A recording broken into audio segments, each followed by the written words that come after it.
இன்னைக்கு அஹ்லு சுன்னத் வல் ஜமாத்தினுடைய கொள்கைக்கு எதிரான மற்ற இயக்கங்களுடைய அறிஞர் பெருமக்கள் வைக்கிற மிகப்பெரிய குற்றச்சாட்டு, தர்காவில் வழிபாடு நடக்கிறது, இறைவனுக்கு இணை கற்பிக்கப்படுகிறது, தர்கா என்றாலே தர்கா வழிபாடு என்று பேசப்படுகிறது.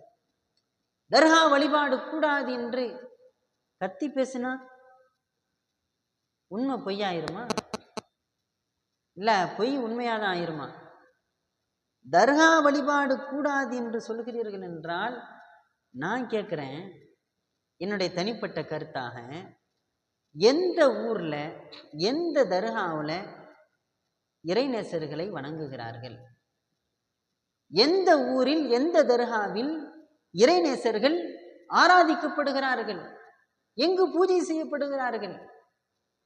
அவர்களை வணங்குகிறீர்கள் என்கிறீர்கள் இல்லையா? எந்த ஒரு நபரையாச்சும் நீங்க காட்டுங்க பார்ப்போம். இறைநேசர்களை நாங்க இறைவனாக ஏற்றிருக்கிறோம், அல்லாஹ் பாதுகாக்கணும், அந்த வார்த்தை சொல்லுகிற பொழுதே நடுநடுக்கம் ஏற்படுகிறது. பாமர மக்களிடத்தில் யாராச்சும் ஒரு நபரை இறைநேசர்களை நாங்க இதுவரைக்கும் இறைவனாதான் நினைச்சிருந்தோம் என்று சொல்லக்கூடிய ஒரு நபரை ஏனும் உங்களால காட்ட முடியுமா?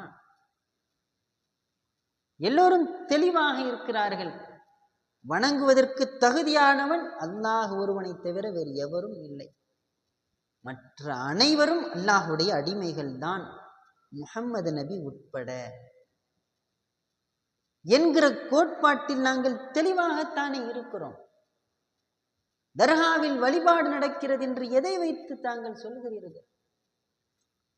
எந்த ஒரு பாமர மனிதனும், ஆலிம்களை நான் சொல்லவில்லை, அஹ்லு சுன்னத் வல் ஜமாத்தை சார்ந்த ஆலிம்களை நான் சொல்லவில்லை, உலக அளவில் இறைநேசர்களுடைய தர்பாருக்கு செல்லக்கூடிய எவரும் அங்கு அடங்கப்பட்டிருப்பவர் இறைவன் என்று எவரும் நினைக்கவில்லை.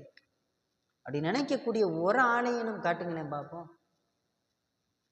அங்கு வழிபாடு நடக்கிறது என்று சொல்லுகிறீர்களே, இதுக்கு ஒரு ஆதாரத்தை இதற்கு எதிரானவர்கள் சொல்லி தருவார்கள்.